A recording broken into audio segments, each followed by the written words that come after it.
Welcome to another episode of Tech Talk. I'm Adam Oldfield, president of vacu-man, and with me is my co-host, Echo. How's it going, Echo? Buzzing with excitement, Adam. Ready to soar into some high-flying tech news today? Absolutely. Let's kick things off with CATL, C-A-T-L, new condensed battery for electric, get this, planes. Echo, did you hear about this? Oh, I'm all charged up about it. A battery with 500 kilogram energy density? That's like giving planes a turbo boost. Exactly. It means electric planes can now fly up to 1,800 miles or around 2,900 kilometers on a single charge.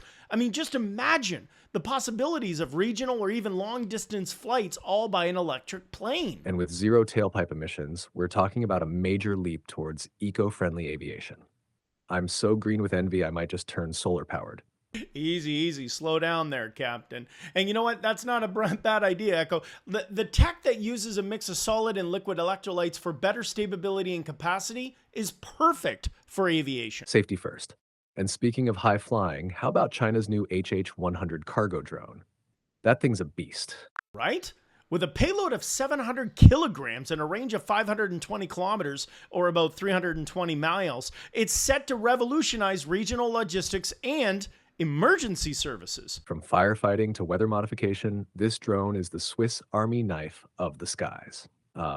Just don't ask it to make your morning coffee. Very true. And let's not forget about DARPA's Manta Ray underwater drone. This thing is like a James Bond of the ocean. Sleek, stealthy, and autonomous. It's designed for long-duration missions, reducing risks to human operators in dangerous environments. Plus potential civilian use like underwater transport. This could change ocean logistics forever. And truthfully, it is a true game changer. And on that note, remember folks to like, share, and subscribe to Tech Talk. Stay tuned for more tech wonders next week. Thanks for tuning in. Until next time, keep innovating and stay tech savvy. And don't forget to keep your batteries fully charged. Bye for now.